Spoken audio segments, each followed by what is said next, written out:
And a very warm welcome to the weekend edition of Wellbeing Wisdom. I'm always glad when you can join me. And sometimes during these discussions, we touch on the subject of who we really are. And it's an interesting topic to debate and to explore because if you accept the notion that you are pretty much what you look at in a mirror when you smile back at yourself in the bathroom in the morning, we might be missing a deeper implication. We might be missing a deeper layer of understanding because for thousands of years, humans have been exploring the nature of human consciousness. And if all there is just this collection of chemicals and electrical impulses, if all that we are is represented by this physical frame, then perhaps we really are overlooking something that is subtle, but at the same time obvious. We know that our physical senses are limited. We know that the light that enables you to look at this screen is only a tiny fraction of the total width of the electromagnetic spectrum. We have amazing instruments that have extended our perception to be able to examine things on a huge scale and on this, perhaps the smaller scale. If we simply bracket our understanding of who we are in terms of the physical senses and what we can see and perceive with sight and touch and with smell, we might be limiting the possibilities of what we're capable of understanding. Thousands and thousands of years, so many generations of inquirers have aimed to plumb the depths of this mystery, and their conclusions are interesting. They're suggesting that beyond the limitations of the physical senses, we have a range of more subtle instruments within the human dynamic that can understand and perceive things directly, things that are perhaps beyond our ability to measure physically.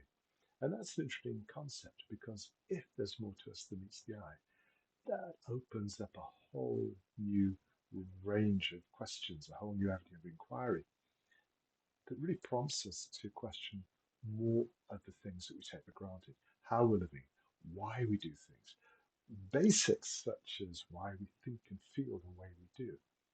And those questions invite us to examine whether there are better, bigger, broader alternatives, a broader understanding, a more general way of perceiving the world. We're beginning to learn through the benefits of particle physics, to the way that neuroscientists are trying to understand the nature of human consciousness, that there really is a much deeper thread of connection that links everything at a very profound level. It means those people that we bump into who appear on the surface to be completely different, appear to be strangers to us, are in fact an extension of everything else. We are deeply connected. The way that we think and feel and react to the people and events around us, that's really an extension of what's going on within the domain of our own hearts.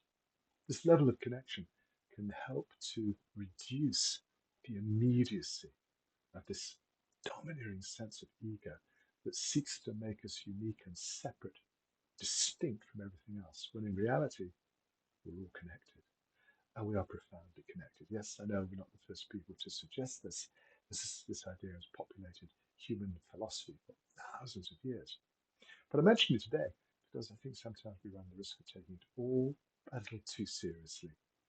We mistake this sense of uniqueness for being absolute, when in many ways it's an illusion. In many ways it's just a trick of the perception.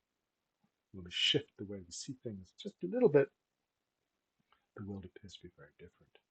And that leads us into an avenue of inquiry that can take us to a deeper and deeper level of understanding and appreciation, not just of who we are, but it also perhaps helps us to understand what we are. And within that framework, we might get a better idea of why we're here in the first place. I'd love to know what you think about this notion that perhaps we're all connected, that what we look at in the mirror is far from the totality of what we are, what we represent, what we're capable of. Share your thoughts. It's always a joy to hear from you, to share your suggestions, to get your comments, your communication.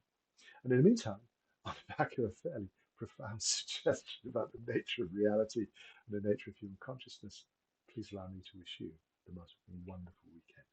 I'll be back with you soon.